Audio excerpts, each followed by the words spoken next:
یعنی کافر جو ہیں چاہے وہ مشرک ہو یا چاہے کافر یہود نصارہ میں سے ہو، ان میں سے کوئی بھی یہ پسند نہیں کرتا کہ اے اہل ایمان تمہیں بھلائی کی بات معلوم ہو، اس لیے وقتاً فوقتاً وہ شرارت کرتے رہتے ہیں کہ وہ اللہ کے نبی کی مجالس میں آ کے ایسی شرارتیں کرتے ہیں کہ مسلمانوں کی توجہ ادھر نیکی حاصل کرنے کے بجائے ان اوٹ پٹانگ حرکتوں میں پڑ جائے۔ تو اس لیے اچھا یہاں سے ہمارے لیے ایک اور سبق ہمیں بھی ملتا ہے۔ ہمارے لیے اس میں کیا حکم ہے؟ ہمیں بھی یہاں جو حکم مل رہا ہے وہ یہ مل رہا ہے کہ تمہارے خلاف بھی زبانیں چلیں گی۔ اور میں کہتا ہوں کہ اگر کوئی بندہ جو ہے نا وہ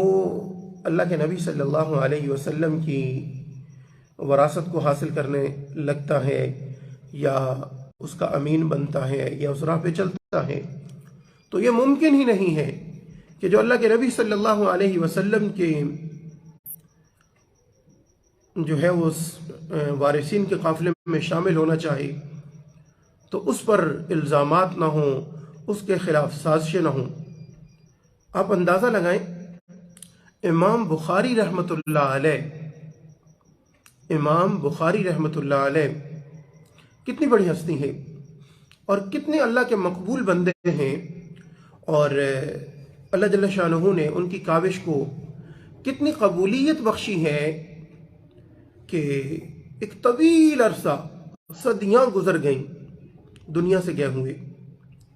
لیکن ان کی جمع کردہ احادیث کی جو کتاب ہے صحیح البخاری، جس کے بارے میں ہمارا عقیدہ ہے کہ اصح الکتب بعد کتاب اللہ، کہ اللہ کی کتاب کے بعد سب سے صحیح اصح ترین کتاب جو ہے وہ بخاری شریف ہے۔ تو اب اس کتاب کو مرتب کرنے والے، ترتیب دینے والے امام بخاری رحمۃ اللہ علیہ، اور ان کے بارے میں آتا ہے کہ جب بھی وہ اس کتاب کے اندر کوئی حدیث لکھنے لگتے تھے جو انہوں نے سماعت کی ہوتی تھی، جب اس میں شامل کرنے لگتے تھے تو ایک حدیث کے ساتھ، یعنی ہر حدیث مبارکہ کے ساتھ انہوں نے غسل کیا، غسل کرنے کے بعد انہوں نے صلاۃ الحاجت پڑھی 2 رکعات، اس کے بعد حدیث کو لکھا۔ تو اندازہ لگائیں کہ یہ کتاب انہوں نے، یعنی جو پوری کتاب لکھی ہے اس میں ہزاروں کے حساب سے احادیث مبارکہ ہیں، تو کتنی انہوں نے پاکیزگی کے ساتھ اس کو لکھا کہ ہر حدیث مبارکہ کو لکھنے سے پہلے غسل کیا، اور اسی طرح وہ نوافل پڑھے، اللہ سے مانگا، پھر حدیث مبارکہ جو ہے وہ اس کتاب میں شامل کی۔ تو کتنی انہوں نے محنت کی ہے، لیکن اگر آپ کبھی ان کی حیات طیبہ اٹھا کر دیکھیں آپ حیران رہ جائیں گے کہ اپنے زمانے کے اندر ان کے ہم عصر عوام تو عوام رہی، ہم عصر علماء جو ہیں وہ ان کے خلاف کتنے سازشوں میں مصروف رہے، جن کا اثر رسوخ جو ہے وہ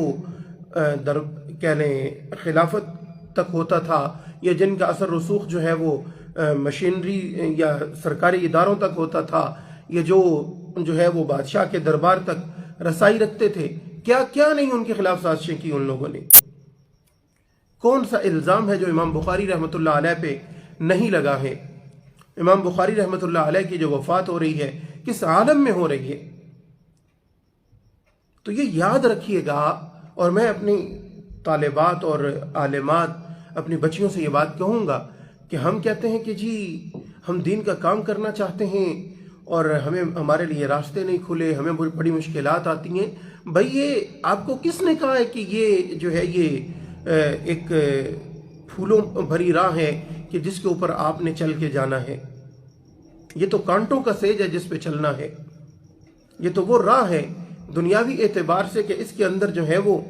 بھئی آقا کریم صلی اللہ علیہ وسلم پر کیا کچھ ظلم و ستم نہیں ہوئے۔ تو جو وارث ہیں کیا وہ یہ گمان کریں کہ ہم جو ہے وہ ان ساری چیزوں سے محفوظ رہیں؟ بھئی اس راستے پر چلو گے تو اس راستے کے اندر الزامات کی بچھاڑ بھی ہوگی، آئے دن سازشوں کا سامنا بھی ہوگا، آئے دن تکالیف کا سامنا بھی ہوگا، آئے دن جو ہے وہ معاملات کے اندر تنگیاں بھی ہوں گی، آئے دن پریشانیاں بھی آئیں گی۔ اس راستے کے اندر چلتے ہوئے